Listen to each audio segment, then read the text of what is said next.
Hello, everybody, and welcome back to the Her Story Circle online summit for International Women's Day 2026.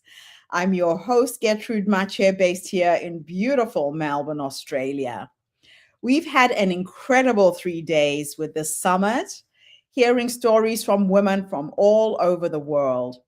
Just in case you've never heard of the Her Story Circle, we are a global platform that's dedicated to amplifying the voices of women from all over the world. We believe in the power of storytelling to inspire, educate, and connect individuals, fostering a world where every woman's story is heard and valued. Our mission is to create opportunities for women to share their experiences, build community, and drive positive change. So, for International Women's Day, this virtual summit is celebrating the achievement of women and exploring the challenges that they face. Through inspiring stories and panel discussions, this summit empowers women to rise. So, this year's theme is Voices That Shape the Future. Women rise through story, power, and possibility. So it gives me great pleasure to introduce our first guest for today. Thank you so much for stepping up and coming online to share your story. Please tell everybody your full name, where you're based, and share your story with us today. Hi, everyone. My name is Christina Sims. I'm based out of Pittsburgh, Pennsylvania, United States, and I'm just so very grateful to have this opportunity to speak to you all today. We're going to be talking about success without exhaustion, redefining sustainable success. And this is just so important to my heart because I think we as women carry way too much weight. And I really want to share with you my story on how I was able to let that go. So the monitor started blinking and the steady rhythm turned into a flat line. Not a warning, not even a gradual fade, just the echoing sound of a flat line. It was August 30th, 2019, just 20 hours after being rushed by emergency room straight to find because I could not find my son's heartbeat in a routine stress test. And I looked at my husband and we both shared the fear in our eyes. We were both trying not to fear. And before either of us could even speak, the doors bursted open and medical staff quickly filled the room. My husband was quickly pushed aside, and I was rolled down the hallway into the emergency room. Fluorescent lights blurred around me as the air suddenly turned cold, and as I saw a blue sheet go over my face, a mask was quickly pressed down, and then suddenly everything went dark. Now, I don't have any recollection of my son being born. The next memory I had was staring at my husband, taking a deep breath because I hadn't known had he survived or not. And by the grace of God, my son is here. And I went to go home to begin what was going to be my new journey to motherhood. Now I was supposed to be healing, learning his rhythms, resting as much as I could between the cries. But 2 weeks later, when I was still healing from these wounds, I received a text message that changed the entire trajectory of my life. And it said, I need you to return back to work. Because if you don't, you won't have a job. The agency cannot operate without you. Now, my son had almost died. I almost died. And I was now being told that the company could not survive without me. So I remember staring at my phone, looking down at my son. He was sleeping at the time. And he was completely unaware that his mother was about to negotiate her worth. And in that moment, I faced a choice: maternity leave or my career, healing or proving. And no one tells us as women that that choice is rarely presented as optional. So begrudgingly, I went back exactly 1 month to the date after I gave birth to my son. My body was still healing, the stitches hadn't even fully dissolved, and my first day back wasn't even in the office. It was at home. So, with the newborn in my arms, my laptop in my lap, I was answering calls between feedings, taking meetings while he slept on my chest. I even told myself, this is just temporary. This is what strong women do. Strong women push through. We don't complain. We don't drop the ball. And I remember the tears at night because I wanted my husband, I didn't want him to have to carry that full weight of the financial responsibility. Because after all, now we had medical bills, our son needed special formula, and then COVID hit. So suddenly I was working around the clock. I was blessed that my mother helped step in to care for my son while I chased deadlines and meetings from the next room. But she got to witness his first laughs. She got to witness his first milestones. And I kept telling myself, this is leadership. This is provision. This is what ambition requires. But inside, I was disappearing. I thought exhaustion was the price of ambition. And no one told me that exhaustion was also the price of being replaceable. So, for 2 years after that emergency C section, I gave everything to that company. I didn't just show up, I over delivered. I sacrificed my maternity leave. I worked through my recovery, answered emails from hospital beds, all while hitting record breaking numbers. I led a startup agency and built it into a multi-million-dollar company. And 2 years later, I was laid off. We can no longer afford you. And I remember just sitting there trying to make sense of that sentence because for 2 years I have been told that I was indispensable. I was even told that as the very first employee of this company, I would be the last to go if ever something went wrong. Only I was the first. And a week later, I saw the same CEO online in box seats at a football game while I was sitting in tears making sense of my life now as I filed for unemployment. And something in me just cracked because I finally saw the truth. Sacrifice does not guarantee protection. And as I said, my name is Christina Sims, and I'm the founder and CEO of Precision Edge AI. And for years, I believed exhaustion proved that I deserved my seat. And as a Black woman in male dominated spaces, being good was never enough. I had to be exceptional, tireless, grateful, non threatening. And I didn't just work hard, I worked to justify my presence in these spaces. So many of us were taught a version of ambition that looks like survival. Work twice as hard, be half as loud, never be a problem. Sound familiar for some of you? Sure. Especially if you're expected to belong in the first place in spaces that were never designed for you. So we confuse exhaustion with excellence and overperformance with security. The biggest mistake that we as ambitious women make is it's not working too hard. We know that. It's outsourcing our worth.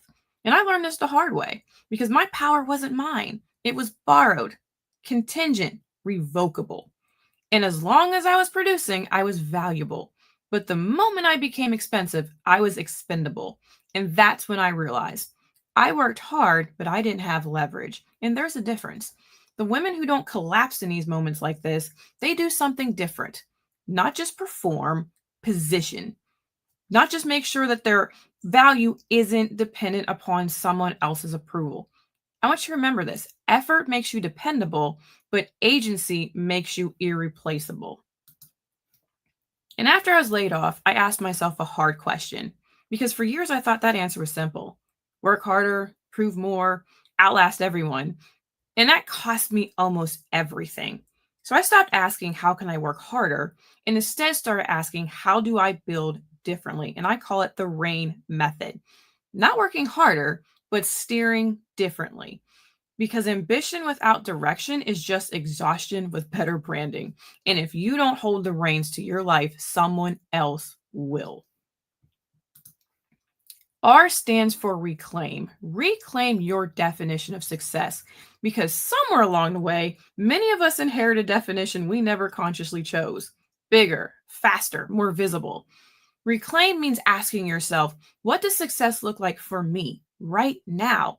Because if success looks a little quieter, that's fine.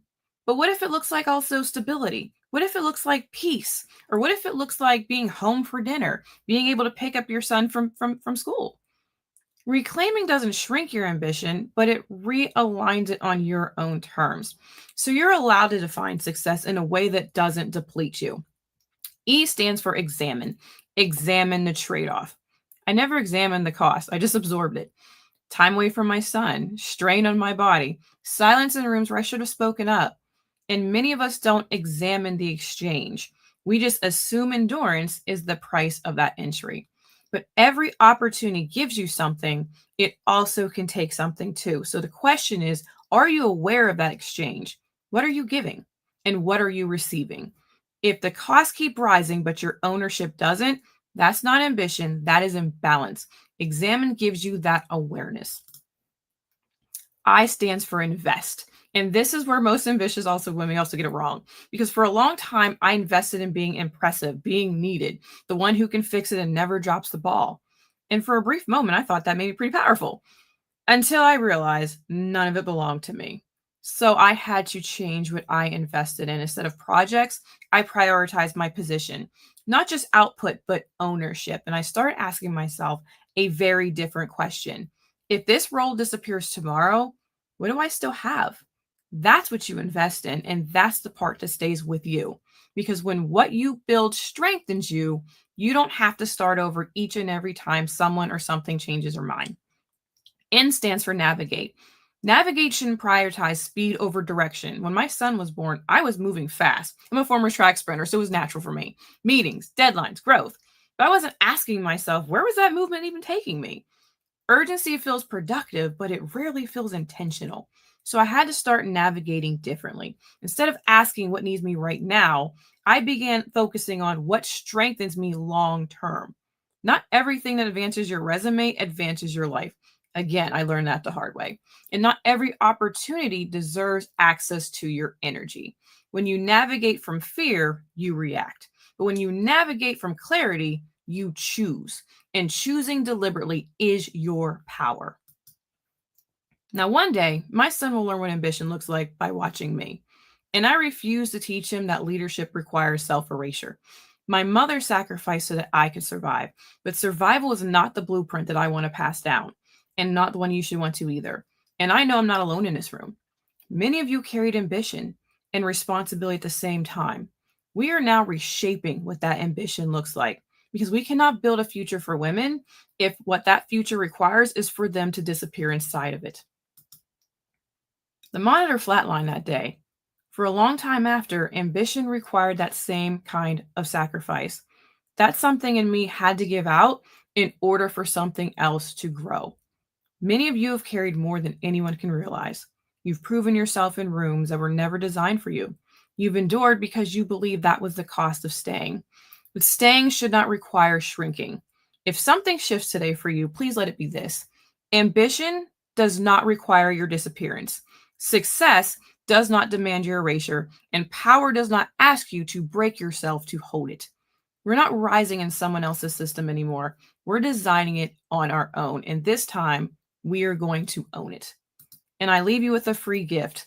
Please either screenshot this or take a QR code. Use the code HerStory, and you will get a copy of the framework I just covered today so you can start reclaiming the power of in your own life. Thank you again so much for this opportunity. God bless you all.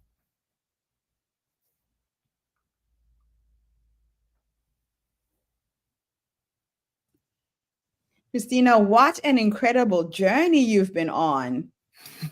What I love is when women have these experiences, but they transmute that pain into something positive. You ended Absolutely. up creating your own business. Now you're empowering so many more to look after themselves, to find ways out of this. Beautiful, beautiful story.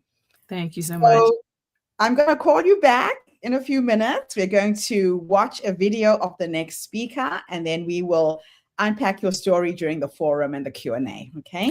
Thank you. Wonderful. Wow. You know, these last 3 days have been absolutely incredible. We've heard stories of so many challenges that women go through, but it's the positivity and what we do with these experiences that really matters. So I'm going to bring on board our next speaker, and she's going to share her story via video, and hopefully she will join us during the Q&A. I'm not sure yet, but we ended up having a backup of video content in case our speakers couldn't be here in person. So Mia, thank you so much for sending your video. Hello, everyone. My name is Mia Jarrett, and I'm honored to be here today to speak on the Her Story Online Summit. And thank you to Gertrude Maché. So my topic today is on reinventing leadership, and it's called From Silence to Aligned Power. So when I was 7 years old, I experienced a pivotal moment.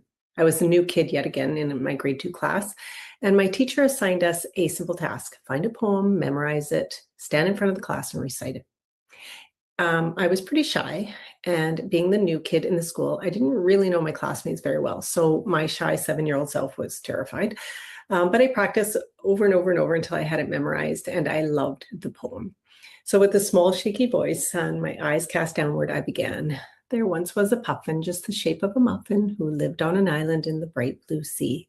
And he ate little fishes that were most delicious, and he had them for supper, and he had them for tea. And suddenly the class burst out laughing, and the teacher stopped me, told me to go sit down and come back when I had decided to take my homework seriously. I was 7. What was there to take seriously? But in that moment, clear as the summer sky, something inside me decided that it was safer to disappear than to shine. So I sat down, a smaller version of myself than when I stood up, and I never forgot that poem.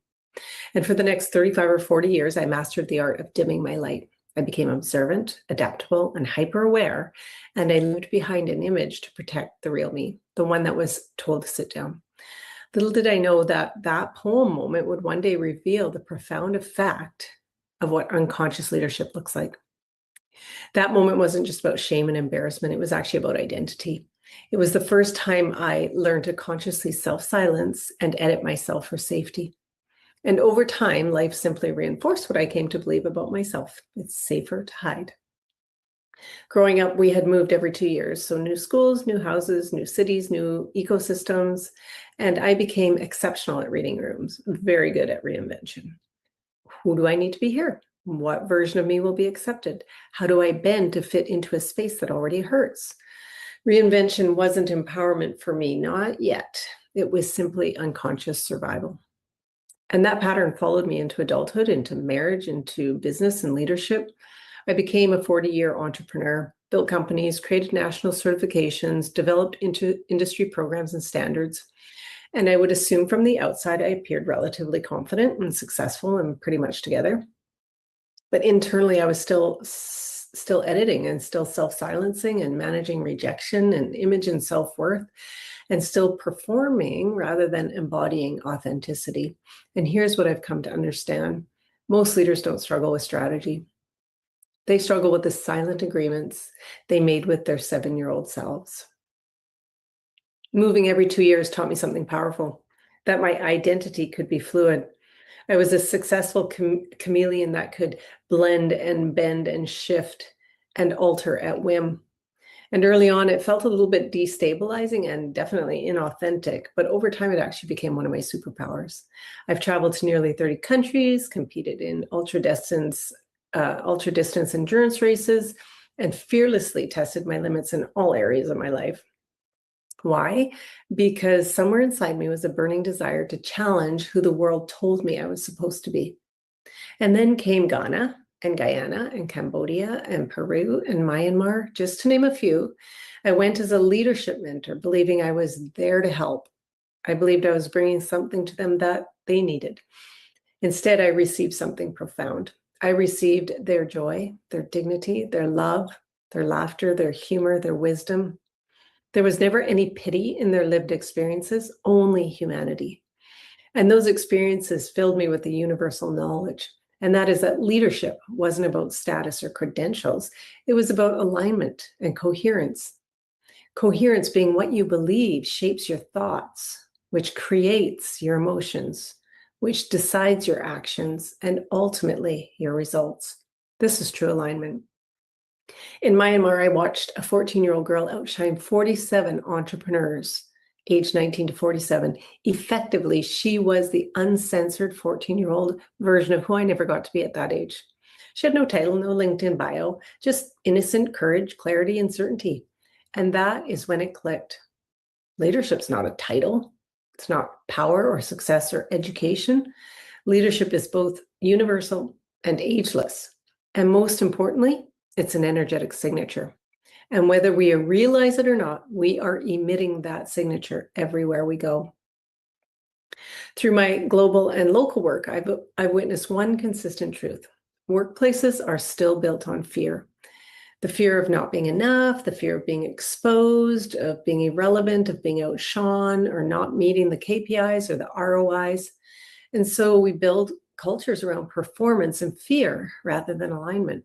We celebrate burnout as dedication, normalize anxiety as ambition, and inherit leadership styles without questioning their origin.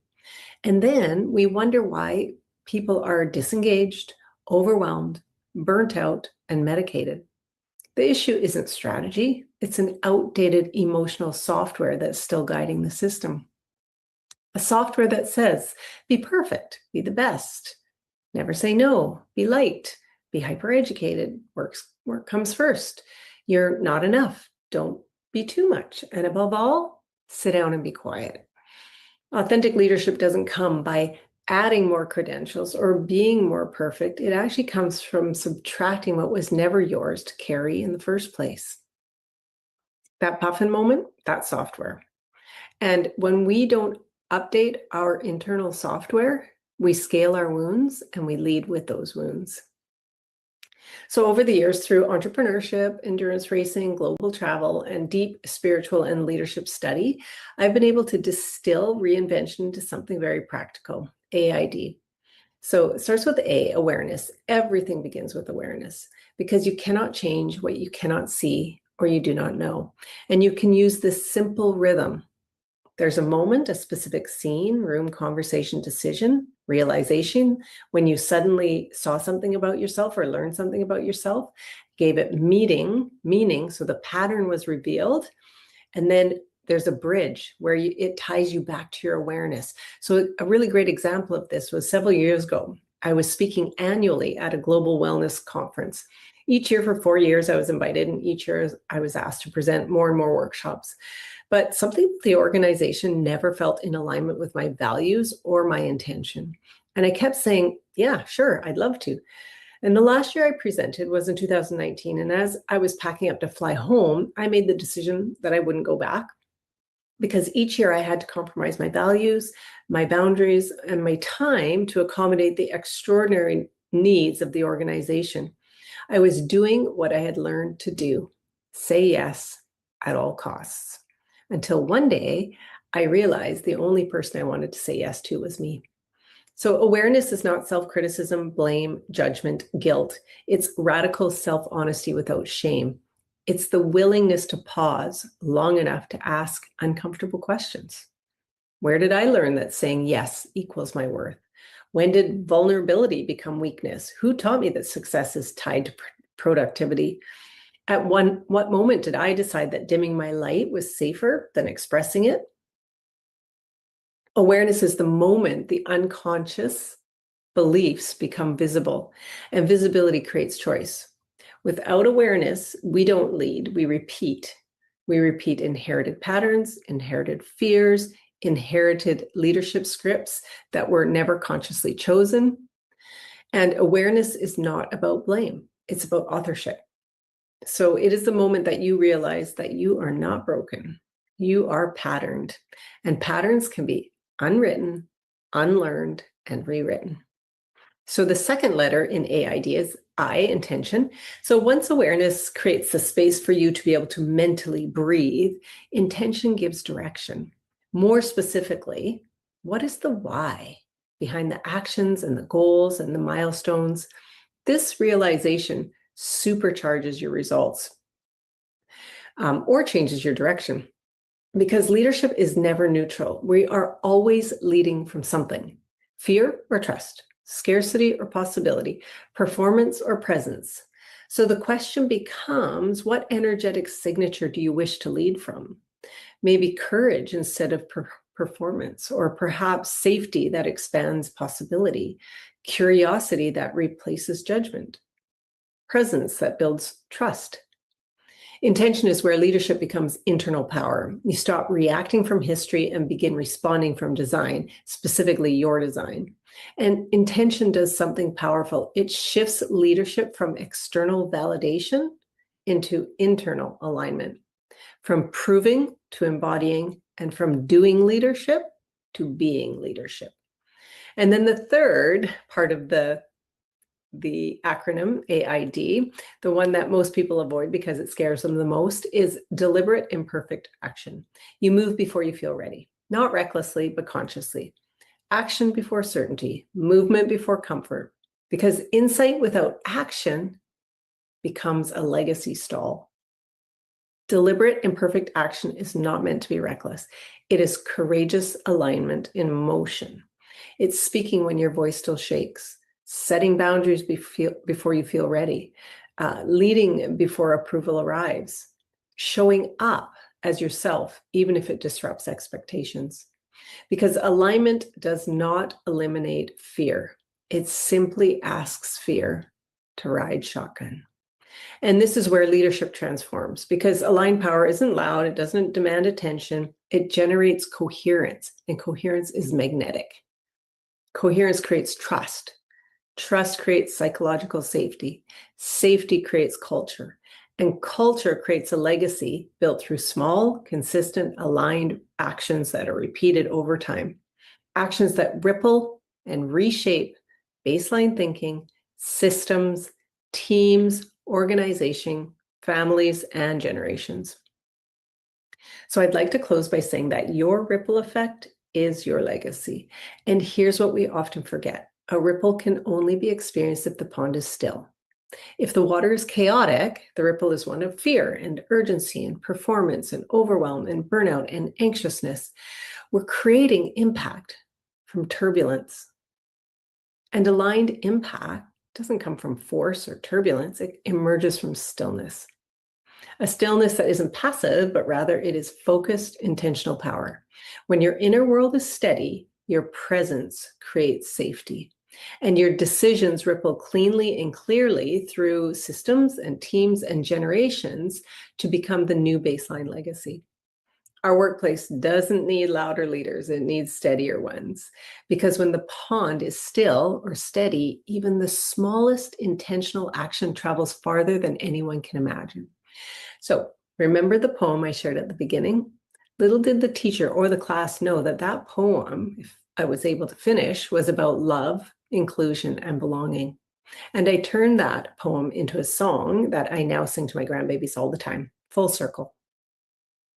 Your legacy is not what you accomplish. It's the ripple you leave behind.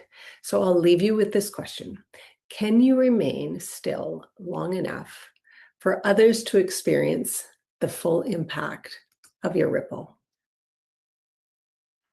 Thank you so much for allowing me to be here today. And I wish you so much success with the rest of your summit. And I will talk to you soon.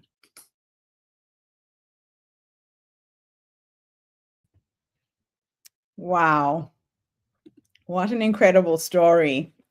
You know, as we listen to all of these amazing women, the challenges they've had, the things they've overcome, it really humbles me to have been able to attract such an incredible compilation of stories that reflect and share life from different perspectives.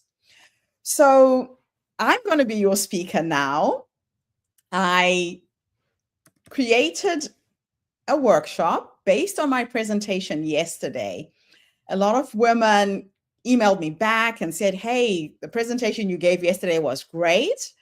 It was called The Hidden Power of Personal Branding and Why the World Listens to Some Voices and Ignores Others.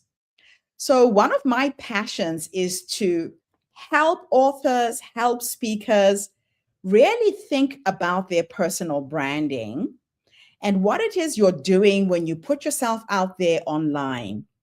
Now, the objective of this workshop is to help you define, design, and communicate a clear personal brand so that you stand out, you attract opportunities, and you build your credibility online as well. So, what is personal branding? A definition of personal branding is the intentional process of defining and presenting who you are, what you stand for, and how you want to be perceived by the world. And for speakers and authors, your brand becomes your reputation. So when people hear your name, when people talk about specific ideas, emotions, and images, those should come up in their mind's eye immediately. Just like global brands like Coca-Cola. If I said Coca-Cola, the color red comes to mind, happiness and refreshment.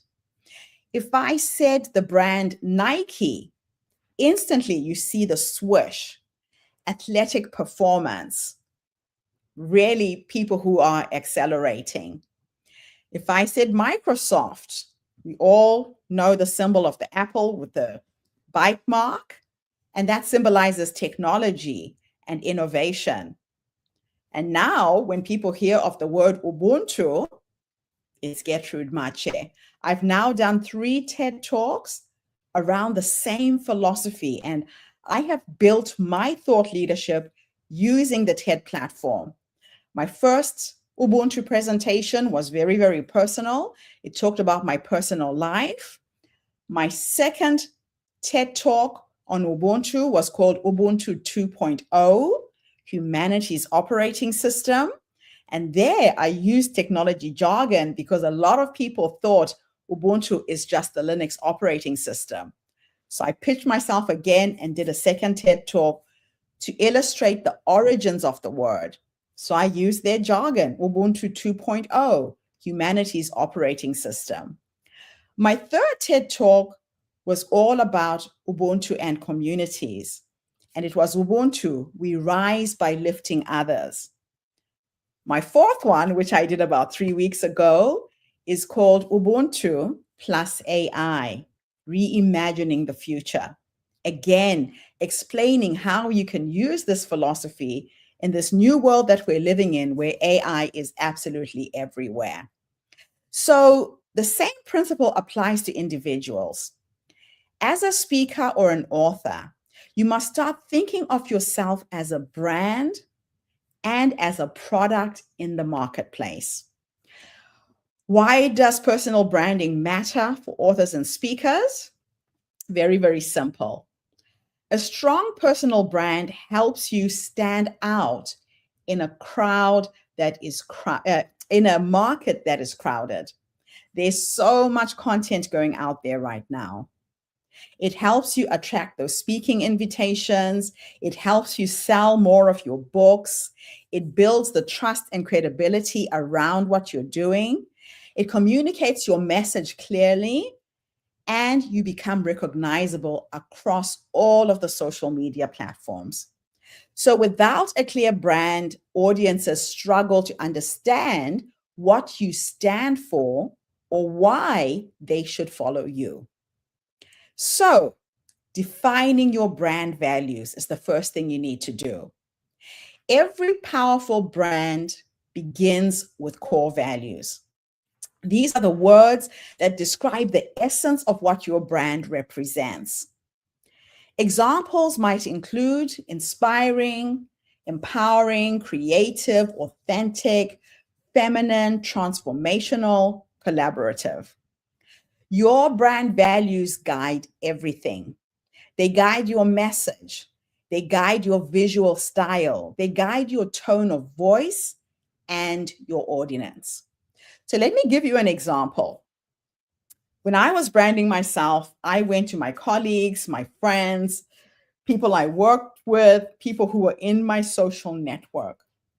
And I asked, what are the 3 words that best describe me? Collect all of those answers and look for the patterns.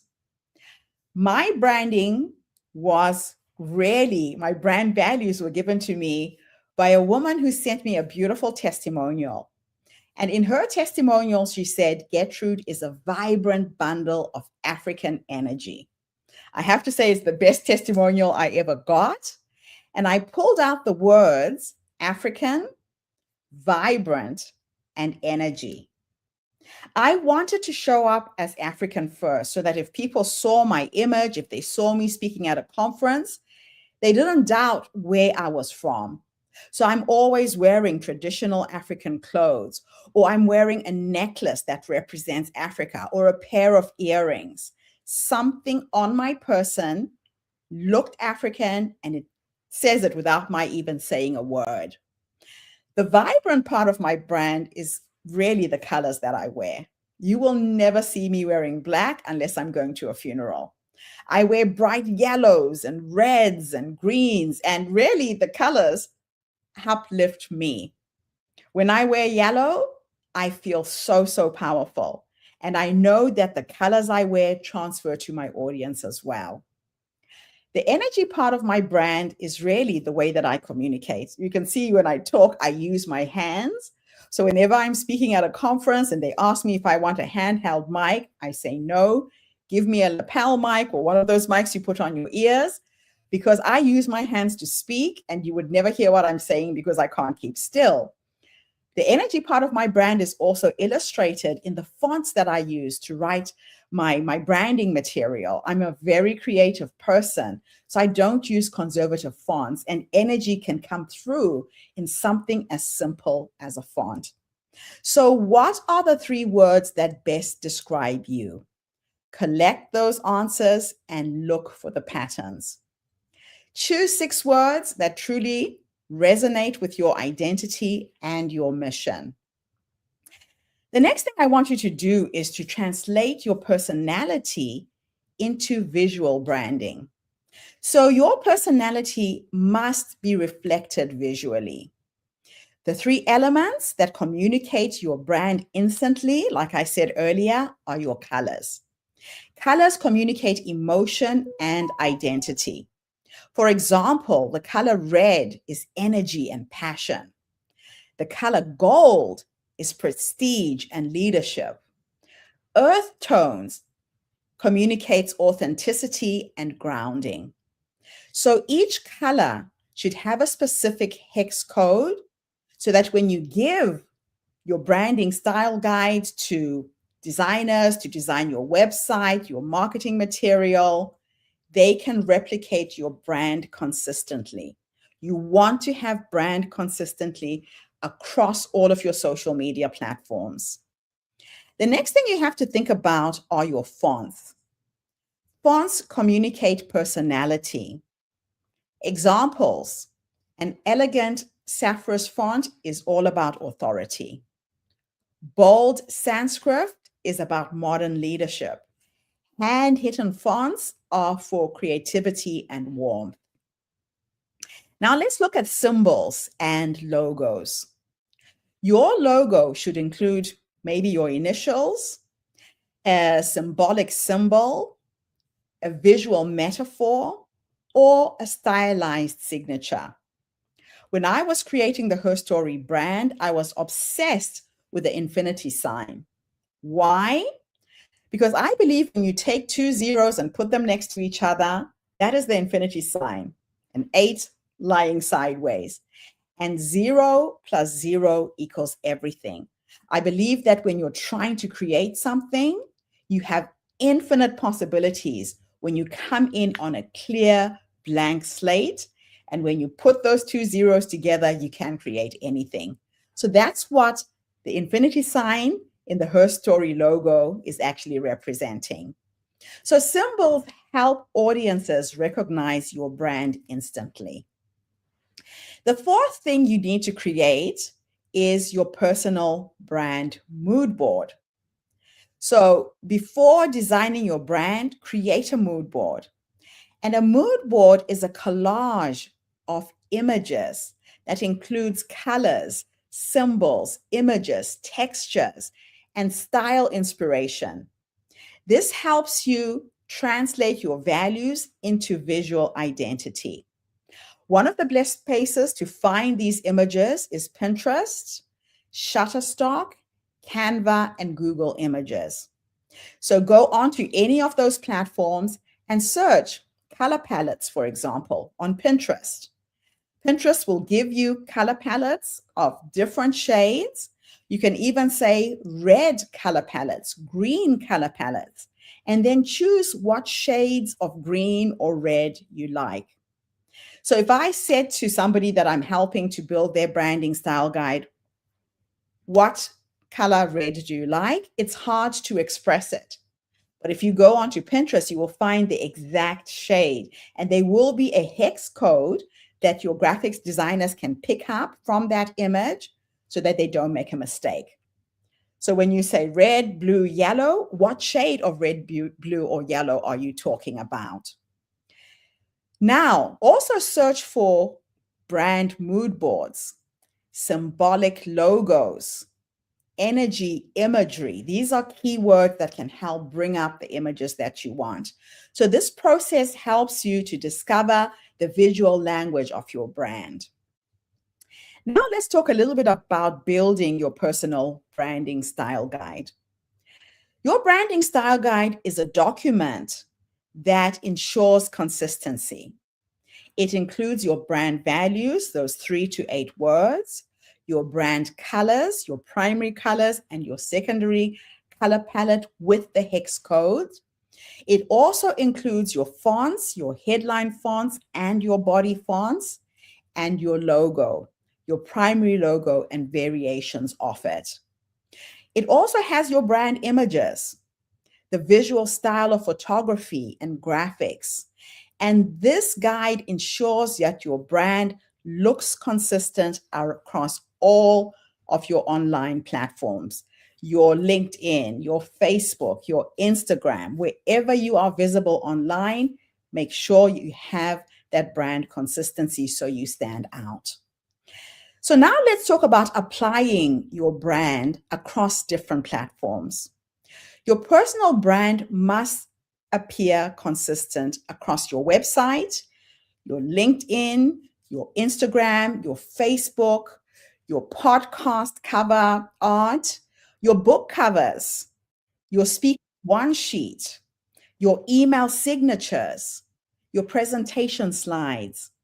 So consistency creates recognition and trust. When people see your content, they should instantly know that it's you. So, number 7, the 7 key assets every speaker or author needs for your brand to create is your speaker's one sheet, your professional headshots. Please make sure that you invest in good headshots. Get a professional photographer to do your headshots. Your social media banners, your website branding, your book cover branding, and your podcast art content. So these assets make you bookable for events and visible in the marketplace that is online.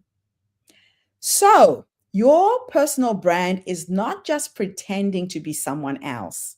It's about amplifying the most authentic and powerful parts of who you already are. When your message, your visuals, and your identity align, your brand becomes magnetic. And when that happens, your voice becomes unforgettable. So I hope this has helped you as authors to understand who you are, understand what you stand for, so that when you go out there, you go out into the world in a really big way and you shine. So we are going to have our last speaker for this session, and she is going to come to us again via video. And then I'm going to bring on all of the speakers to unpack their stories with a Q&A, and we'll have a forum. So this is the last presenter for this session. And Mia, I can see you are with us in the background. Thank you for coming. We just played your video, so we will unpack your story through the Q&A session as well. Good day, everyone. When I hear the theme, Voices That Shape the Future, I don't think about finding my voice because I always have one. What happened was something different. My voice shifted away from my true identity. It adapted, it protected, it survived. But over time, it was eroded, and my story didn't begin at 6 when I entered foster care for the second time. It began the day I was born.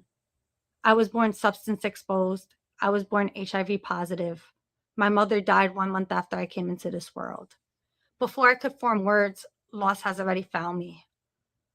Shortly after my birth, I temporarily entered the system, not because I was unloved, not because there was no family, but because poverty is often treated as neglect. There were family members, my father, my grandfather, who were part of my life and part of my file. But instead of surrounding our family with support, resources, and stabilization, the system made a different decision: removal.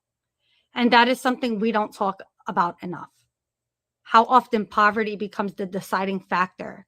How often support could have changed the trajectory. How sometimes what a family needs is assistance, not separation.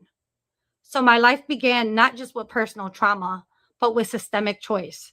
And that matters. Because when we talk about voices shaping the future, we must talk about the systems that shape children before they ever have a chance to speak. Even as a little girl, I had a strong sense of right and wrong. I questioned things that didn't feel fair. I spoke up when something felt off. But when you are a child in foster care, questioning authority can come at a cost. You learn quickly that speaking up does not always lead to protection. Sometimes it leads to labels. Sometimes it leads to being called difficult. Sometimes it leads to being misunderstood. So your voice doesn't disappear. It adjusts. It becomes strategic, guarded, selective. I was adopted at 12 by a family my father and grandfather trusted. They were neighbors that moved just to take me in. I believed adoption meant safety, belonging, a forever home. But adoption does not automatically heal trauma, and not every adoptive home is safe. In my adopted home, I experienced emotional, physical, and sexual abuse, punishments for their children's disobedience, even if I obeyed. And when abuse happens in a home that was supposed to rescue you, something fractures at a deeper level. There's the abuse itself, and then there's the betrayal of the promise. You were chosen. You should be grateful. Don't cause problems. Don't disrupt the family. Don't tell anyone outside the home what's happening. So again, my voice shifted, not because I didn't know what was happening, that was wrong, but because survival required silence. Being in a high control religious environment added another layer. Obedience was a virtue. Questioning was rebellion. Authority was sacred. And when abuse intersects with religion, your voice isn't just challenged, it's spiritually burdened. I had to sit in front of male elders and describe what happened to me as a young girl, already traumatized, already carrying shame that wasn't belonging to me, already navigating grief, my identity, and chronic illness. And in that room, I felt exposed all over again, not protected, examined. And something in me learned that even truth could feel dangerous. But here's what is important. Even then, I still tried to stand up for what was right, even when my voice trembled, even when it wasn't received, even when it cost me. That instinct never left me. It just went underground. By 16, everything unraveled. I was psychiatrically hospitalized for a total of 16 months, 4.5 in a state facility. When trauma is misunderstood, it becomes pathologized. My anger became defiance. My fear became instability. My survival responses became diagnoses. Over the course of the next 4 years of my life, I would be hospitalized 19 times. I survived 3 suicide attempts. There were seasons where my voice turned inward, where it became self-critical, where it questioned my own worth. But then even in my darkest moments, there was a whisper. There has to be more than this. Healing was not about discovering a voice I never had. It was about returning to who I was before systems, abuse, religion, and stigma reshaped it. Healing meant acknowledging I was born into loss. I was born into illness. I was born into poverty. But I was not born broken. Being born HIV positive did not make me less worthy. Being substance exposed did not determine my destiny. Losing my mother did not mean I was unlovable. Being removed because of poverty did not mean my family was disposable. I had to untangle my identity from my circumstances. I am not the abuse. I am not the hospitalizations. I am not the diagnoses. I am not the system's decision. I am a woman with resilience in her bones. Becoming a mother deepened everything. because loving my children forced me to love the child I once was. If someone hurt my child, I would not ask what they did wrong. If my child struggled, I will not call them broken. Parenting neurodivergent children navigating systems has sharpened my voice again. Not aggressively, not reactively, but clearly, aligned. I advocate fiercely, not because I'm combative, but because I understand what happens when voices are dismissed. My children will grow up knowing their differences are not defects, their diagnoses are not identities, and their truth is not inconvenient. And in teaching them that, I continue healing myself. There came a moment when I realized something. Everything I survived gave me insight. I know what it feels like to be reduced to a chart, to be labeled, to be misunderstood, to be separated from family instead of supported. So I chose to use that insight. I became a youth advocate and then a certified peer specialist. I work with adolescents experiencing first episode psychosis, young people standing at the edge of narratives that could define their lives. I support families navigating systems that often feel overwhelming and clinical. One of my greatest gifts is translation. I translate clinical language into human language. I translate fear into understanding. I translate systems into something families can navigate. I founded Triumph Over Struggles Advocacy and Consulting because lived experience is expertise, not inspiration, not tokenism, expertise. My work is not about proving I overcame. It's about ensuring fewer children are removed when support would suffice, ensuring fewer young people are pathologized for trauma, ensuring fewer families feel powerless in rooms full of professionals. Rising for me was not about becoming someone new. It was returning to the girl who always knew when something wasn't right, the girl who questioned, the girl who believed in fairness, the girl whose voice adapted but never disappeared. I always had a voice. It shifted. It was pressure. It was pressured. It was eroded, but it was never destroyed. Today, that voice is aligned with my true identity, grounded, compassionate, strategic, unapologetic.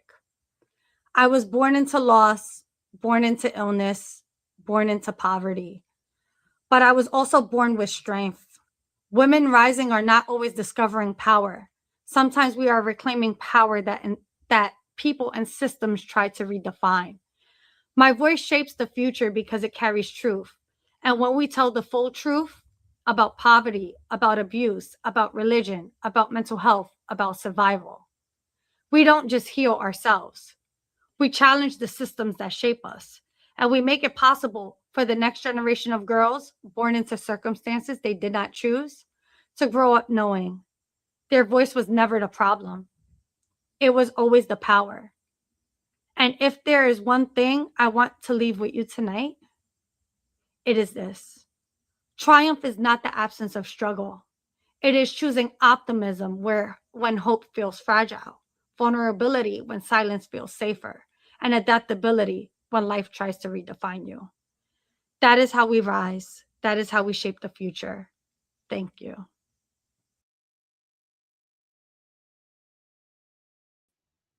Wow. Another incredible presentation from an absolutely dynamic young woman. I'm going to bring all of my speakers online now so we can unpack these amazing stories. Hello, hello, ladies. Maya, lovely to see you. So good to see you. Where do I begin? It's been a morning filled with inspiration, courage, resilience. All of the stories were so diverse. Yeah, Jalissa unfortunately can't join us because she's got to be at work, but we will talk about her presentation as well while we unpack all of these stories. So we'll go around the room. I have some questions that I had prepared for both of you. And we'll start with you, Christina. I first of all want to know what inspired you to step up and say, yes, I want to share my story? And why is sharing our story so important in terms of women and the challenges we have on a day-by-day basis?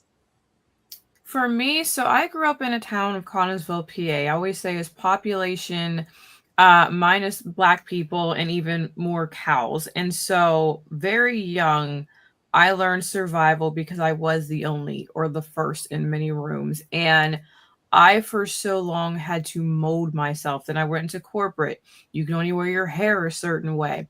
You can only do certain things. When you spoke up for yourself, labeled as aggressive. And so for that, I realized for so many years there was other women like me. And I knew if I did not speak up, then there'd be another woman suffering in silence. So for me, it's more so rebellion is why I love that phrase that she uses, is the aspect of if we don't speak up, we will continue to suffer in silence. And it's not okay anymore. And I think the more that we first say it to ourselves and then start saying it out loud, that's how we begin true healing first, but then also through change of that. So for me, I'm speaking to a little Black girl who's been told you're not enough, you don't fit in, you're aggressive, you're too loud, you're too dark. I've had so many different stereotypes labeled to me, and I said I'm going to start defining my own story. I love it. I'll throw the same question to you, Maya, but I'm going to say welcome to Jaleesa. Thank you so much. I'm glad you made it home and you can participate in the forum. So I'm just going to start asking everybody questions. We've already played your video, so I'll call on you in a minute, okay? You look like you're frozen. I hope you can come online, but we'll start with you, Maya. What was the inspiration for you saying yes to being a speaker at this summit? And why is it important for women to share their voices? Mm-hmm. First of all, thank you so much for having me, Christina. I apologize. I wish I could have heard your story. Ulysses' story was mind-blowing, and I wish I could have heard yours. I think there was some issues with our time zones. So I apologize. I wish I could hear your story, although I feel like I got the gist of it. And I feel like it's not unlike mine, in that what I want to share is that we as little people are so heavily influenced by unconscious leadership. And unconscious leadership can be a coach. It can be a teacher. It can be a parent. It can be a priest. It can be a sibling. It is very often people in a position of authority and power. And it's unbelievable how something that seems so insignificant can alter the trajectory of our lives. In my story, I shared the poem moment about when the nun, it was a nun that told me to sit down and take my homework more seriously. And in a blink of an eye, I learned it was not safe to be the center of attention. So if you're not going to be the center of attention, then what are you? You hide. You sit down, you be quiet, you dummy down, and you protect yourself from unconscious leadership. And I'm sure all of us have experienced multiple experiences of unconscious leadership. Leadership from authority, leadership from power over, leadership from image. And I believe that all the voices in here, without even having heard your story, just the little snippets from Christina and Ulysses, my God, your story was unbelievable. I mean, taking back our power and saying, we're going to share those nuggets out to the other people that are listening that go, oh my gosh. And they have these massive light bulb moments that it's no longer, hiding is no longer acceptable. Wonderful. Thank you so much. Elissa, unmute yourself. And Hello. Hey, lovely to finally meet you. Nice to meet you. Hi, ladies. Thank you. The time changes. Like I was also working, so like I literally just walked in the house. So glad you sent but the I video. wanted to jump on. Yeah, the videos are good as a backup. It's just great that we could have you with us in person. So what is your inspiration? What drives you to share your story, and why is it so important for women to share their stories, Julissa? I think that what drives me is mainly like there's other people out there that might be going through similar things or in like similar circumstances in their own ways, or maybe feeling similarly.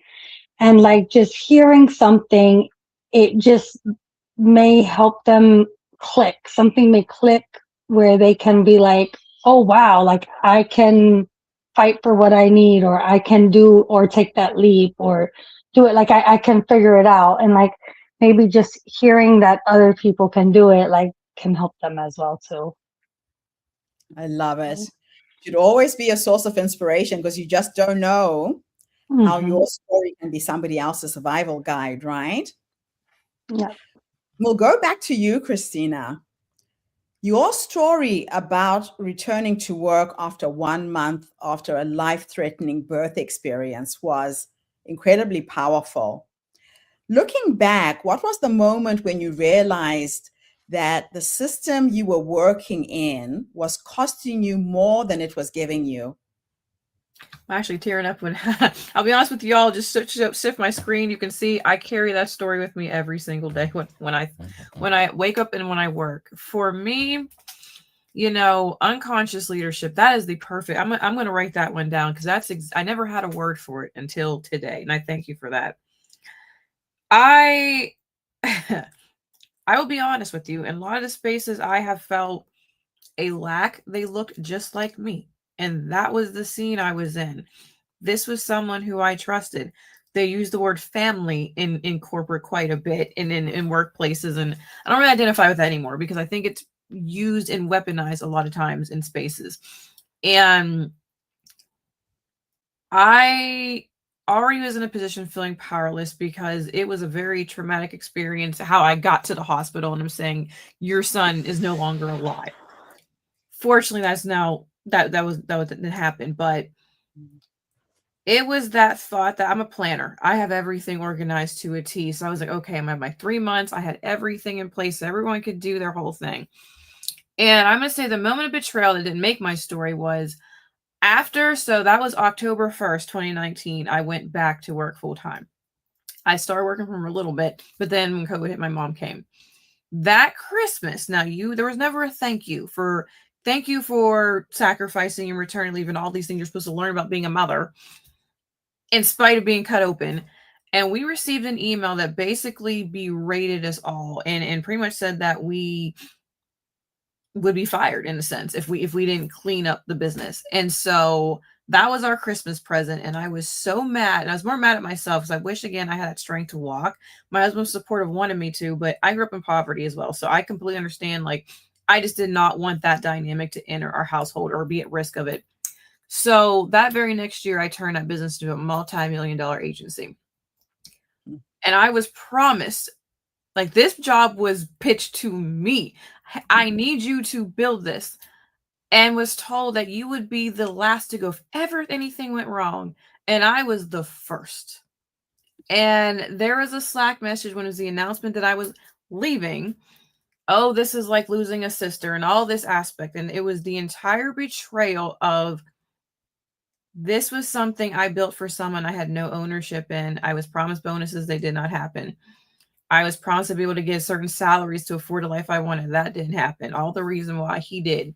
He had a multi-million-dollar mansion, vehicles, I wanted the whole nine. And it was just this betrayal that I trusted so much in the process that I forgot I was not actually a part of the progress. And that was the big betrayal. And so from here on out, I said, the only way I can control this ship is if I am steering. I am a woman of faith. Jules, I will say I am sorry for what happened to you, because I was not raised that way. We do not do that. We have everything and everybody in our spaces, and it disgusts me, the things people leverage in the name of a faith. It disgusts me. My husband has a very similar story to yours, so I was in tears the entire time beforehand. So that was my moment of betrayal. In that since then, I'm very protective now. I wish I could, I thought, okay, go back into corporate. I did for a minute. I experienced the same thing all over again. And so that's why I'm so passionate about women having their own anchor, because we're not protected. I'm in the AI space now. And let me tell you, every time I post on LinkedIn, It's not easy being Black over there and a woman at that speaking tech. There's a whole nother conversation and wave. So we need as women to be rooted in our own strength and our own values. And so I'm so big on have your own metrics.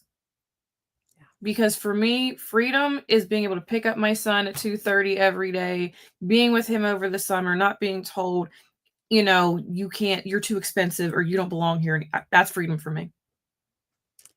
I love that. That was the very reason why I went into business 25 years ago. I thought my kids are not negotiable. I want the freedom to look after my babies, be there for every single event, sporting, you name it. So women go into business sometimes to take back the helm of that ship. And corporate doesn't work with women. They don't. You know, they're like, figure it out. And so I think we're going to see a new wave of female founders in this new era, as well as many jobs are now saying you got to go back to work. Absolutely love it. Let's go to you now, Mia. Your childhood story about the poem and being told to sit down was such a defining moment. And I can relate because I grew up in the Catholic faith. The nuns who schooled me were very, very cruel women. Looking back now, how do early experiences like that shape leadership identity that we carry into adulthood? Unfortunately, I think it takes a long time for our leadership style to evolve based on awareness. Of course, nothing changes until we have new awareness. You can't have new choices without new awareness. So when we have these defining pivotal moments, generally speaking, we travel many, many, many years in our life with that defining moment or moments, creating the framework for how we lead. And it isn't until we are introduced to something outside that paradigm that we realize that, wait a second, there are 50 other ways of leading. And I think the important question is, who was it or what was it that made you all of a sudden stop in your tracks and go, wait a second, there's got to be a different way. There is a better way. And one of the things that I'm really passionate about right now is women going all in. And by that, I mean, I'll just use myself as an example. I realized relatively recently that with everything that I've done in my life, I've accomplished a lot, I've seen a lot, I've done a lot. And I'm still withholding about 40% of my power. Wow. And what would happen? Like, what would really happen for Christina, for Ulissa, for Gertrude, for all the women on this summit? What would actually happen if they went in 10% more or all the way? What would happen if they stood up and went, I'm enough. No more apologizing, no more hiding, no more fear, no more taking fear, we'll just take fear along with us. They're just not going to drive the bus anymore. Like, what would actually happen if those unconscious leadership moments along the way, those spiritual croutons, if we actually stepped up and said, thank you very much for all of that. Now I'm going all in. Oh my gosh. That would be beautiful. I love it. Thank you so much. And you're talking about all of us being a full expression of who we truly are. That is magical. Beautiful vision. Melissa, your story about growing up in the foster care system and navigating trauma, that was deeply, deeply moving. You had us all in tears, really. And, when I heard your story, I come from Zimbabwe, as you know.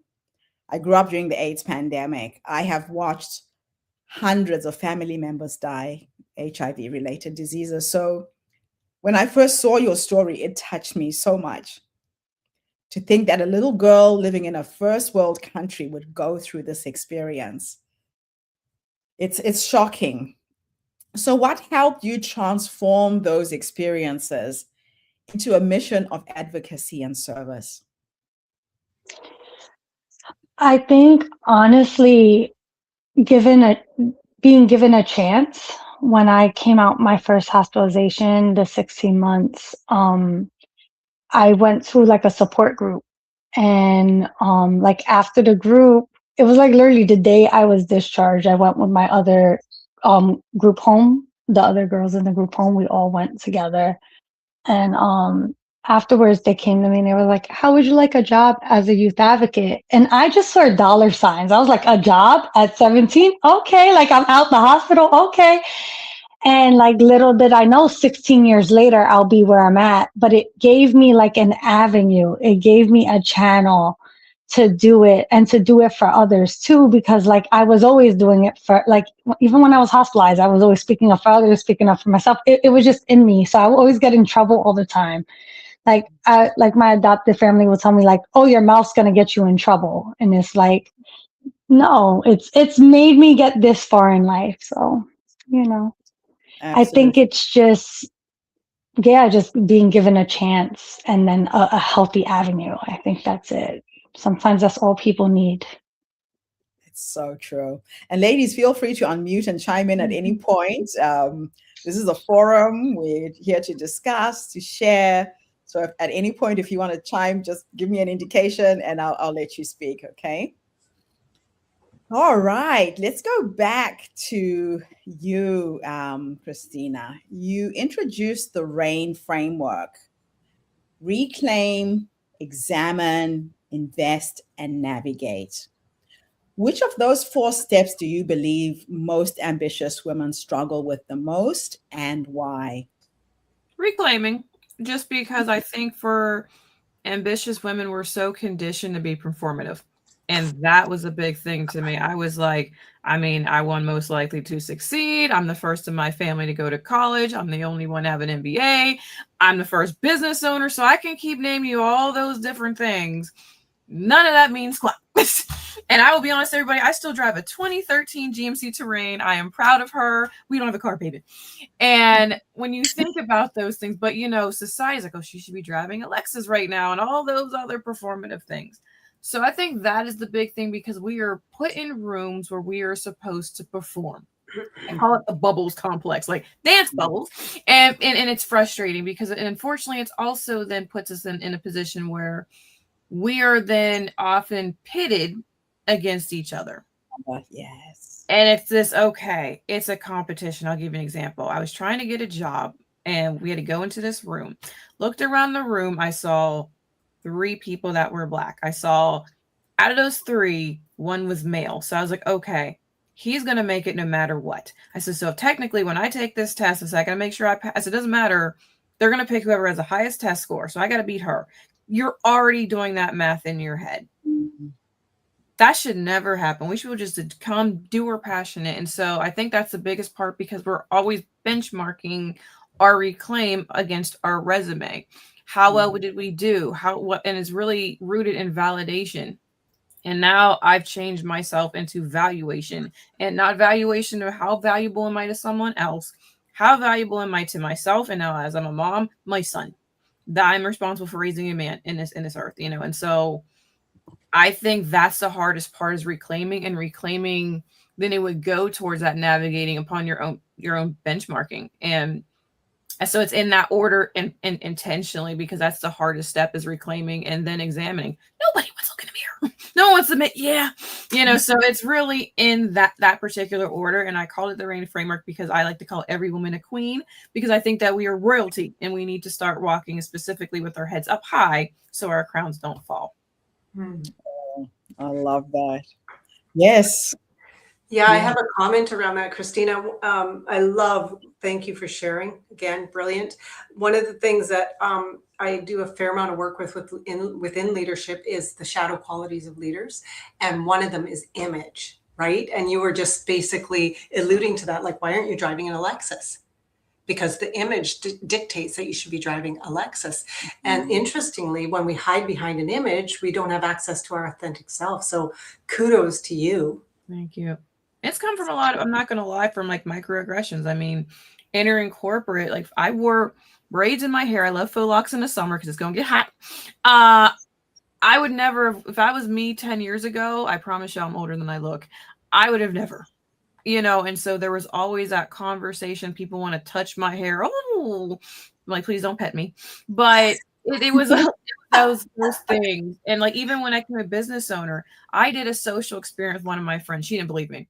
I said, let me show you my Instagram numbers when I have the faux locks in. Let me show you the Instagram numbers when I call the Beyonce on. Let me show you the difference. And she saw my numbers were emphatically different.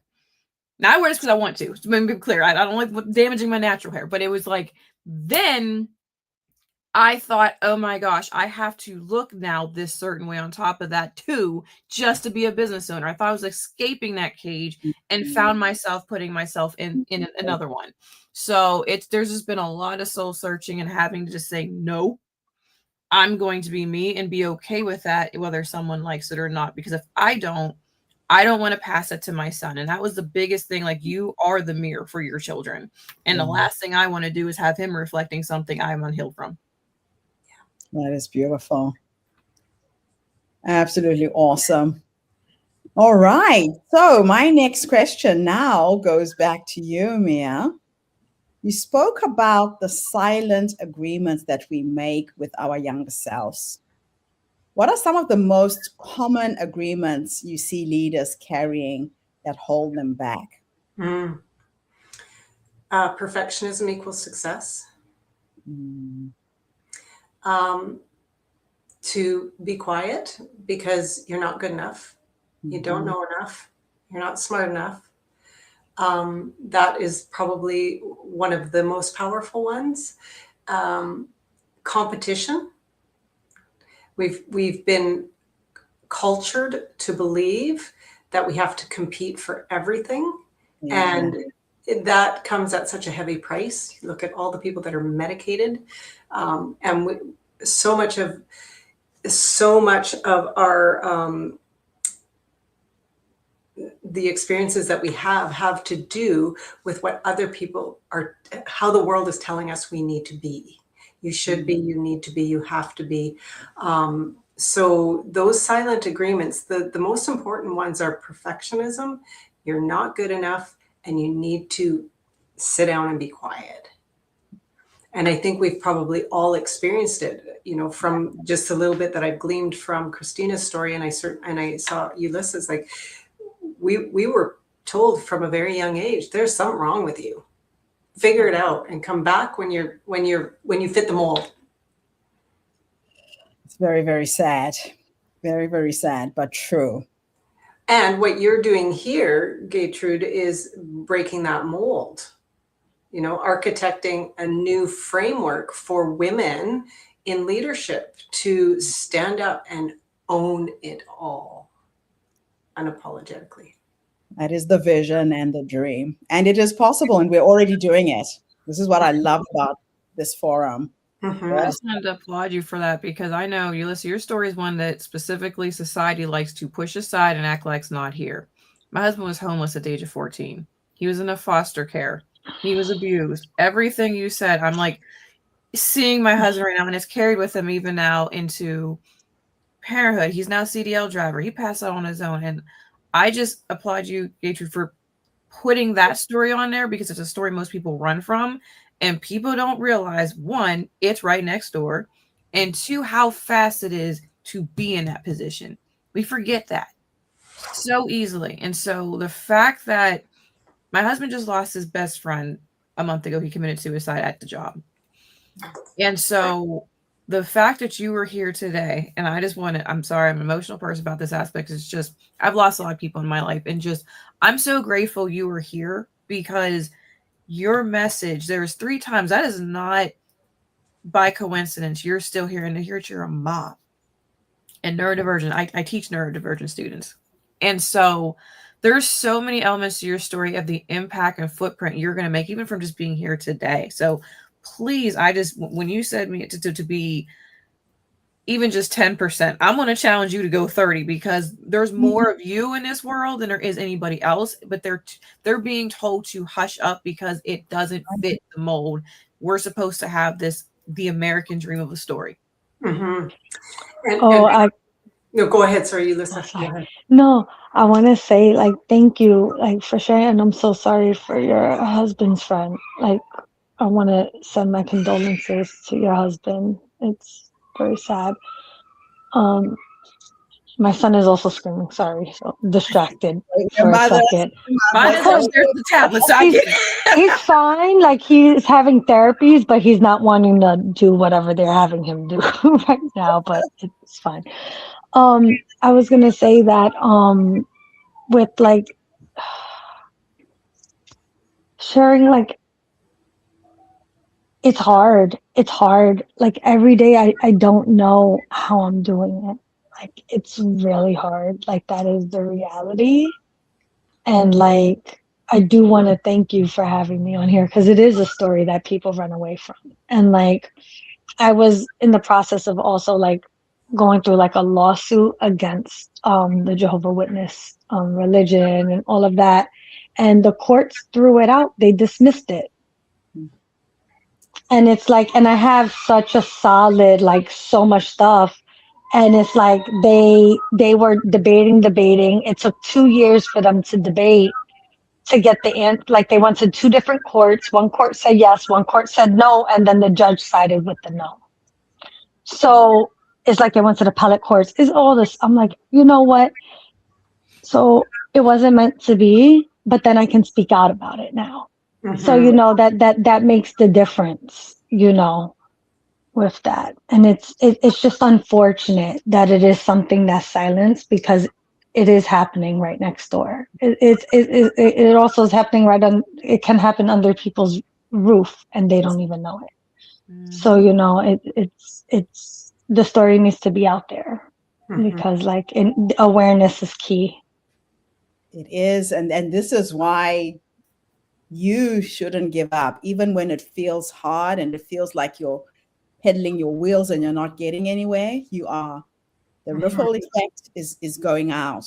Just keep showing up when you get these opportunities.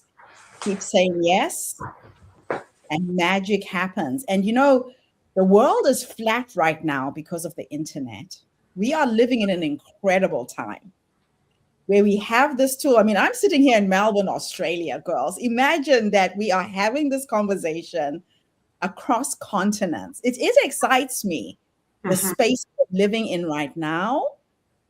If you have a message, there is nothing stopping you from getting it out there.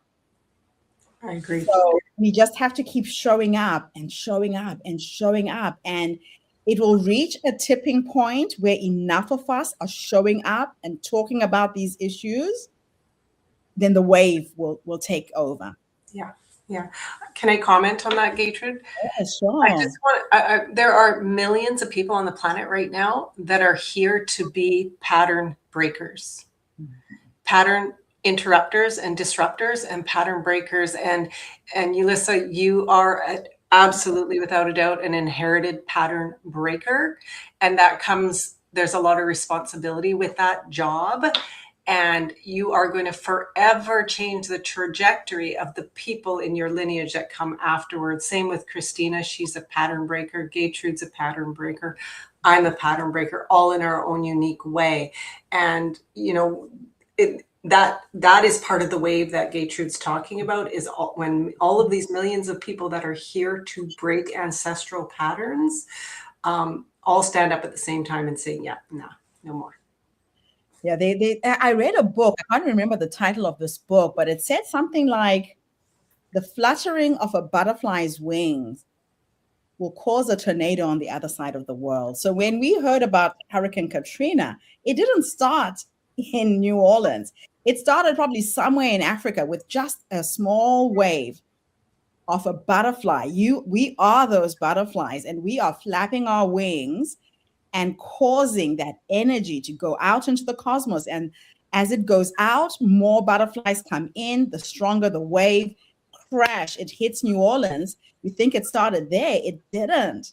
It started with one person saying, I have something to say. And the thing we all need to remember is we were born with this seed in our beings way before we chose to incarnate in this world in the forms that we're in now. We wouldn't be speaking, we wouldn't be sharing these stories unless we had that seed. So I love the pattern breakers. Oh, that is a juicy book title. I hope I can use it. Yeah. Absolutely. Absolutely beautiful. All right, so let's go back now. Where was I? So I asked, I've forgotten where I was. Okay, the next question is for you, Melissa, again. So you spoke about how trauma is misunderstood and pathologized rather than supported. What changes would you like to see in how institutions respond to young people experiencing trauma? Yes, I think the number one thing is, getting a clear history first off. Like if someone comes in, like I'm just going to talk about, let's say on one extreme of the spectrum, someone coming in being hospitalized. Let's talk about that extreme. Like they come in, key is to stabilize, make sure they're good, make sure they're safe. Like that is key. We know that. But let's take assess for trauma history, and take that and give it to the outpatient people, because you're not going to stay in the hospital forever. You want to get out as quickly as possible. So you get out, then provide therapies, trauma therapies that have been proven, like somatic type therapies, and like internal family system therapies, DBT even. DBT is something used for people with borderline personality disorder, but if you want to get DBT programs, you have to have a diagnosis of that, even though it could be beneficial to multiple people with trauma, just trauma histories in general. Like some people may not do regular talk therapy, it may not work for them. So, giving all these different options with, just because I'm in New York, so with Medicaid, but a lot of these things you have to find, you have to either pay out of pocket or on long wait lists, or you get lucky and find a therapist that actually knows somatic therapies, polyvagal therapies. There's different types of therapies for trauma that have been proven, and just using those. But it's like they jump to, oh, it's bipolar disorder, or it's schizophrenia, or it's depression, and then they give the medication. Fine, like that can all be necessary to help stabilize, like I said at the time, but without even educating about the trauma and how that can have an effect, and how working through that and the essential about that. And they preach trauma informed care all the time, but it's trauma informed care, yes, but it's like a passive form of trauma informed care. It's not like an active form. Fantastic. Thank you for that. Wow. All these issues that have to be taken into consideration. Christina, you said something that really stood out. You said efforts makes you dependable, but agency makes you irreplaceable. How can women begin to build agency and leverage rather than just working harder? I think, again, it comes back to ownership. Now, I come from a long lineage of women who were always dependent upon the man. And my mom had every opportunity to go to college, but unfortunately, finances got in the way. She didn't really understand about scholarships and stuff. So she got married 3 days after 18th birthday. So I was definitely the daughter. I'm the oldest, and she was like, you got to go to school. You got to do all these things. And so I think for that is what creates independence for you, no matter who is in your life. It doesn't matter if you're a spouse, partner, whatever that may be. What does that ownership look like? So an example for me, I think now women should always be thinking now, even with an entrepreneurial mind, because unfortunately we are in an age where no job is safe, whether it's due to layoffs. Unfortunately, I know AI has done issues with that. I don't agree with everything. I don't think everything should be automated. But because of that, we are in a fragile state. It is mainly women and a lot of women of color who are getting the axe first. So I am a proponent of putting steps in place to have your own independence, whether that's financially, even in your career, and just in your life, is having your own sense of peace. I'll be honest with my marriage. I was like, what do I even like? I've been so focused on a career. I felt like this movie. I don't know if anyone ever saw Runaway Bride. He's like, you're so lost. You don't even know what eggs you like. And I realized I was the same. I'm like, What? My husband's like, I don't have to buy you. What hobbies do you have? Like, what's your favorite? I didn't have an answer Oh, other than wow. Alfredo and cheese. That was it. So I love food, so you have to find also independence and agency also is what gives you peace? What makes you happy? Joy is a choice, but you have to choose to find it. So if all the things for me, I've had the highest of careers and I've lost it all and be rebuilding. So for me, agency in that moment was finding my peace again to just enjoy and figure out who I was. After having a baby, and especially through COVID, I was in this house since 2019. I'm like, now I got to figure out who I am besides being a mom. Yeah. Agency. So it's freedom and independence to be who you are and live how what truly gives you joy. And it's not just even a career. But I think financial is a huge part of it as well for women. Yeah. Yeah, we do forget that it's a choice, though. We forget that we get to choose where we want to play and how we want to play. Joy is a choice. I like that. My best friend says, she's like, what you are not changing, you're choosing. And that hit me like a sack of bricks. Because I would call her complaining, and she's like, well, what did you do? I'm like, checkmate. Oh, wow. It's a good friend you've got there. She's holding you accountable. Your own joy. I love it. Let's go to you, Mia. You introduced the AID framework: awareness, intention, deliberate action. Which of these 3 steps tend to be the most confronting for leaders, and why? Oh, definitely deliberate imperfect action, especially for the perfectionist. They got to have it all figured out before they start on step 1. And my assertion is that if the intention is in place, you actually can't make a wrong action plan. So if the intention is to explore the future from a place of love and curiosity, how can any step be wrong? If the intention is to elevate consciousness through the power of love, how can any decision be wrong? So deliberate imperfect action is, generally speaking, quite challenging. For a lot of people, it feels like risky or reckless. Well, I can't just start without a plan. But what I'm saying is it's actually a conscious choice to begin, like I said, to speak even when your voice is shaky, or to take the first step even when you don't know what the third step is, or to hold your boundaries even when you know it's going to be confronting. Because in the whole experience, the whole point is to stand in your truth, to stand in your knowing, and to be 100% in alignment with yourself. So with Christina's share just now, the one thing, I'll just link it back to this, is, we always have a choice. We always have a choice. We actually always have 4 choices. If we say we don't have a choice, or there was no choice, that is actually a choice, because we always have the choice in what we think, what we say, what we do, and how we feel. Right? So in the arena of imperfect deliberate action, there's so much choice that lies within there, as long as we could keep the framework of those 4 things in mind. That is a beautiful reminder. I'll tell you, learning to be perfectly imperfect is something I'm struggling with. We would not be here if I hadn't decided to be perfectly imperfect. So when I woke up this morning, I was diagnosed with this condition called megaloblastic anemia.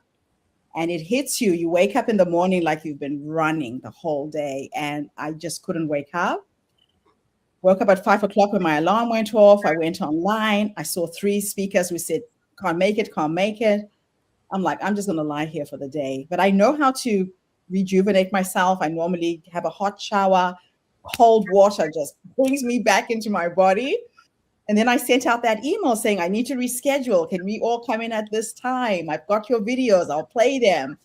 And today is unraveling in a very almost perfect way. I mean, the conversation we're having, the richness of us being in this space.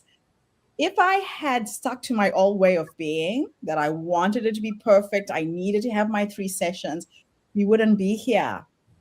So learning to be perfectly imperfect is something that every leader needs to remember. Thank you for reminding us of that.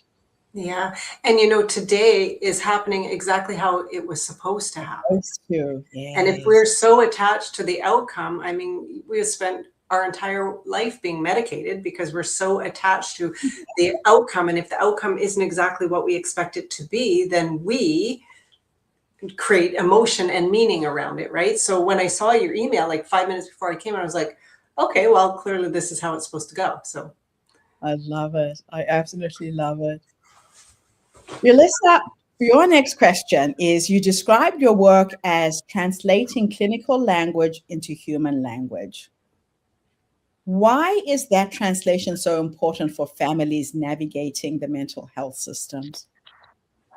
Because there is a lot of clinical language and acronyms, and also not even, let's say, not even the clinical language part, just understanding like what's going on with them, and like translating that so the doctors can understand as well too. Because like the and not even doctors, but like the social workers, like the clinical team, like for them to understand, because sometimes like there may be like certain stressors or certain things, and like they're expressing it like in a certain way, but the clinical team's interpreting it as like what they know textbook like. Yes. And it's like, no, it really wasn't that way. It was meant this way, and kind of like explaining it and being that bridge. So the best, that way they can get the best support and the best care, and there's like less misunderstanding. So it's essential in that way. And then also like they can understand, like the families and stuff can understand how to communicate when we're not around anymore, you know, because they need to also understand the clinical language for the future. You know, in your life, you're going to go to the doctors. Things may happen again in the future. You never know. So just being prepared for that is essential. It's amazing how much can be lost in translation. You're right. On both sides. I hadn't seen it from the clinicians themselves, but it goes both ways. Absolutely fascinating. Christina, let's go back to you. Many women listening today may still be in environments that demand exhaustion. What are 3 signs that success has become unsustainable, even if the outside world thinks that you're thriving? I was the poster child for that one. When you talked about the ability to wake up, that's there first, I'm going to say, is a mental warfare that happens first. You will have a visceral reaction to knowing this is starting to be a lot. Many of us, you know, whether we're wives, we're partners, we're mothers, we're daughters, any of those aspects, there's usually a lot of balls we're trying to juggle. So if you find yourself always having to be in a performative state and it starts to feel overwhelming, that's usually step 1 when it starts to creep in. Then usually what happens is it starts becoming, excuse me, you start seeing it almost even in your work. You're starting almost anxiety when you're even looking at things. Oh my gosh, I have this. We all are busy, but there's an anxiety almost that starts coming around what you do because you're thinking, oh my goodness, okay, I don't want to let on that something's happening. You're trying to hide. You find yourself masking. Last step is in physical. That's what happened to me. At one point then, I had carpal tunnel in both hands. I had braces on there. And that last job, my husband, they had like intervention. They're like, if you do not stop this now, you're going to be in a hospital. And I was in a hospital from exhaustion. And that burnout took me almost a year to get over because of me just having this physiological responsive thing. I keep doing this because it was trauma. It was that form of trauma. But my body just shut down. I couldn't think. Everything was foggy, hard remembering things, trying to type, barely could use. I'm trying to pick up my son. So those are usually the 3 stages. And I will say for me, I chose my peace over a paycheck. And I know that's hard, and especially now with it is becoming more increasingly expensive to live today. And I understand that aspect. I've learned I can live with less. And that's what I've started being in this deciduous mode. What are things that are nice to have? What are things that are have to have? for Yes. me to be able to have the peace I need so I can be healthy and be here again for my son and for my husband. I love that. And it's just Absolutely beautiful. relationships. I was neglecting those. You start neglecting. All right, Mia, your experiences traveling and mentoring in places like Myanmar and Ghana seem to profoundly shift your perspective on leadership. What did those communities teach you about authentic leadership with Western leadership models often miss? Wow, I found that leadership in developing countries is much more rooted in simplicity and also in necessity, where I think leadership in today looks more like image. It looks more like inherited patterns. It looks more like burnout, overwhelm, and exhaustion. It looks more like medication. It looks like perfectionism. It looks like attachment to outcome.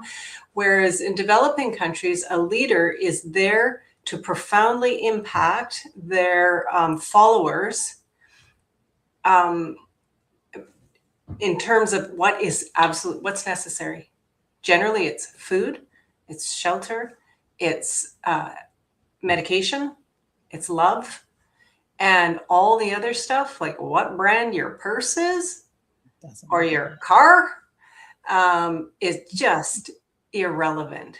How I'm going to get those 2 gallons of water today is the leadership question of the day. Mm-hmm. And I was so humbled repeatedly with all of the global assignments I've done. You know, I always thought I was going there to bring them something that they needed to learn. And I always left fully humbled because whatever I left behind, but I always took more than I left behind. And it was the richness of the simplicity of life, and nothing is taken for granted. That's beautiful. Coming from a third world country, I can so relate to everything you're saying. You're down to basics. It's just, do I have water? Do I have food? What are the basic things that I need to have a successful life? Mm-hmm. Beautiful. Melissa, your message that lived experience is expertise is incredibly powerful. How can organizations better include people with lived experience as leaders rather than just voices of inspiration? I think giving, like, they already have like peer positions, so you could get entry level and become a peer, but it taps out. Like, the most you can do, and this is very rare, it's not even everywhere, is be a peer supervisor. And most of the time you have to have a social work degree or some sort of degree or master's to do it, like a license to do it. So there's no level. It's like, it just it's like a glass ceiling. It's just like flat. That's it. So at that point, it's like, unless you go back to school and get your degree, then you're kind of stuck where you're at. Like, so, you know, school has been a struggle for me, just balancing everything and also being neurodivergent and all the above. And then like having the chronic pain and I was recently diagnosed with fibromyalgia last year. So like figuring out the pain regimen that is not going to be cognitively limiting. And I'm having the issues already that I'm like, I'm having to like call out another meeting with my neurologist. Like, I got to figure out something else here, because now I'm hitting that wall again. So like, it's just this cycle of like constant. Yeah. And so with those limitations, it's like, I have to go back to school. Like, my hands are tied, so to say. It feels like it, unless I switch careers, which I can, you know, definitely.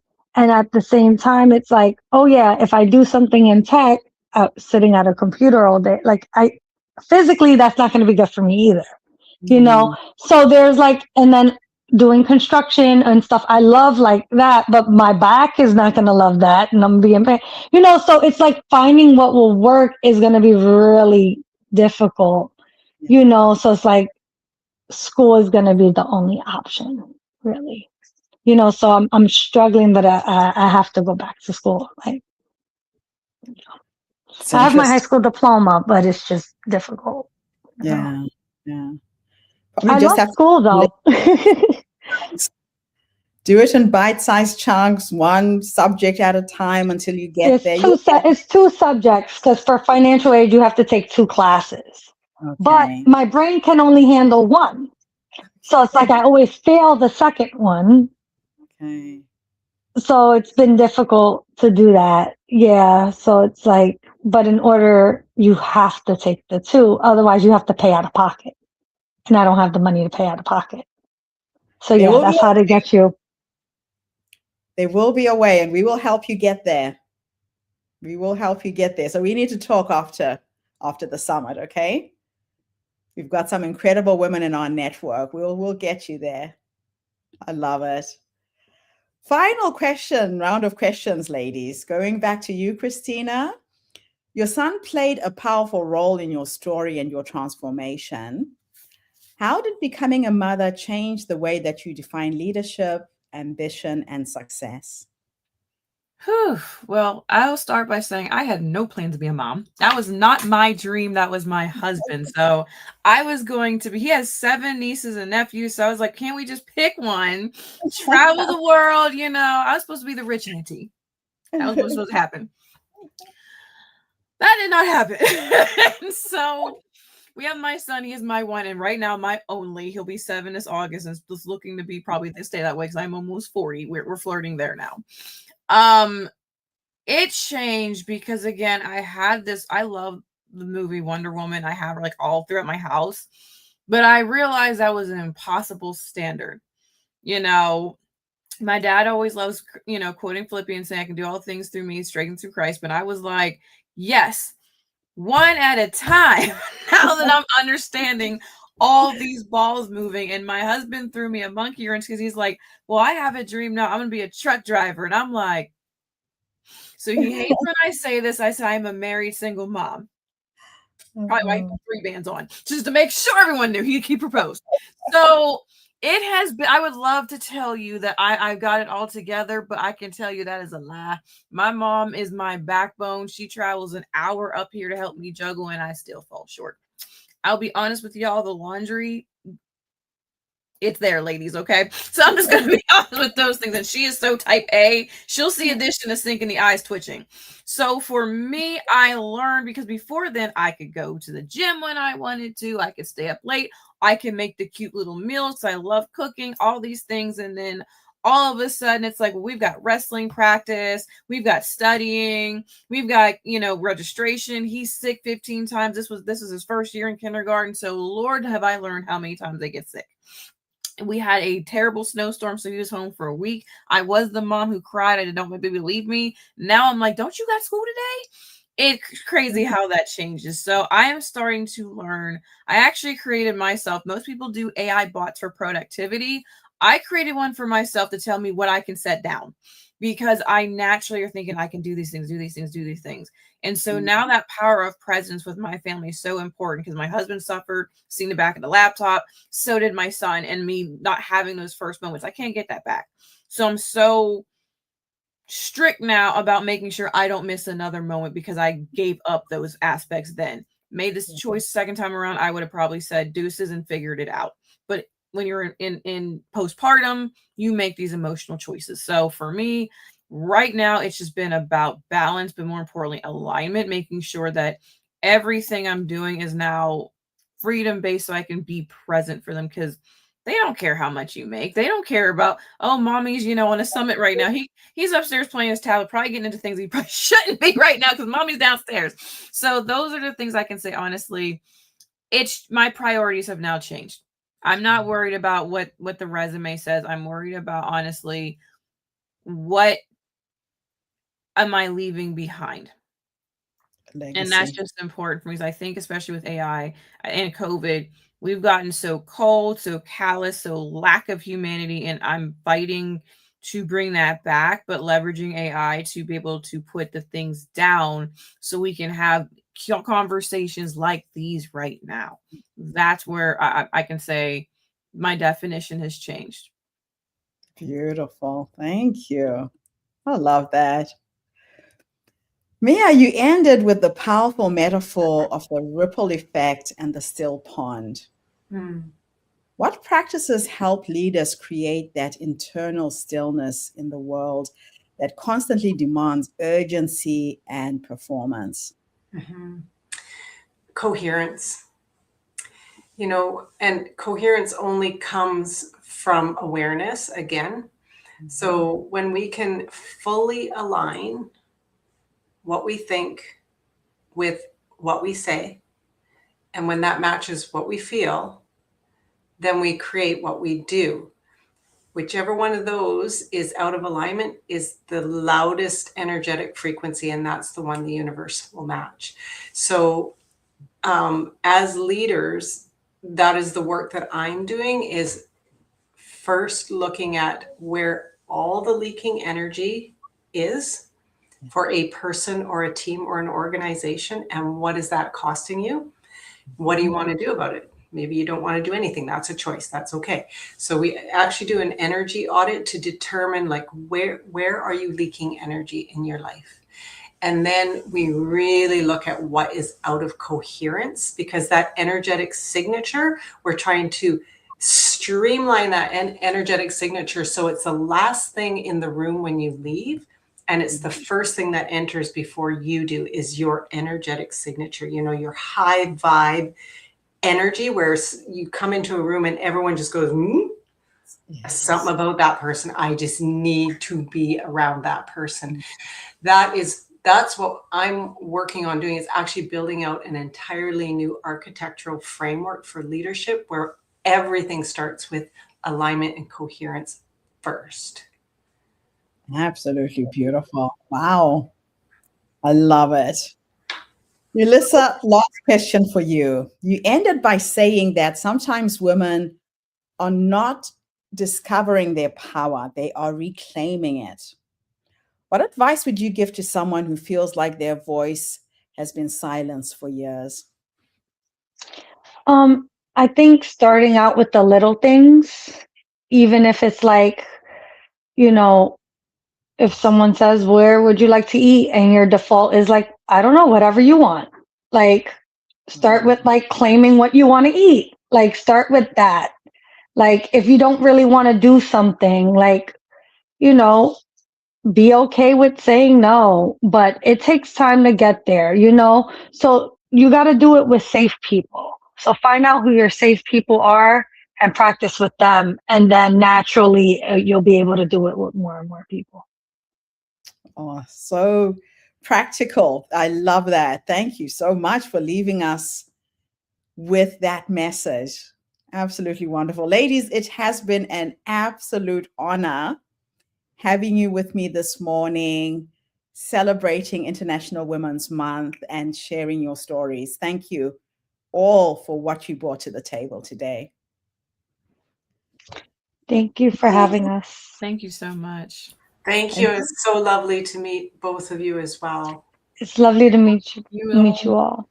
So do me a favor, part of what I do with each of these forums, put your emails in the chat so you three can stay connected.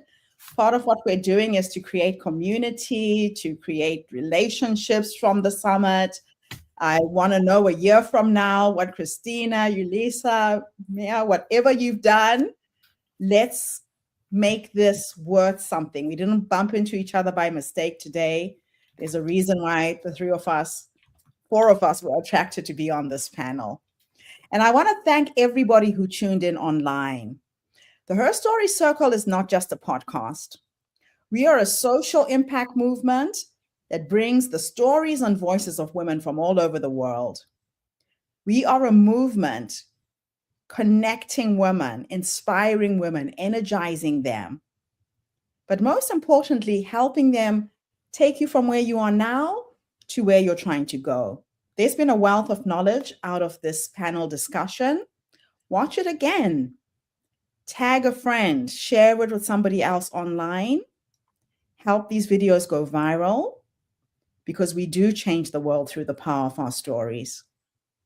I'll be back again tomorrow, everybody, hopefully on time, with yet another dynamic group of women. In the meantime, have a fantastic day, morning, or evening, wherever you are in the world, and bye for now. Thanks again, ladies.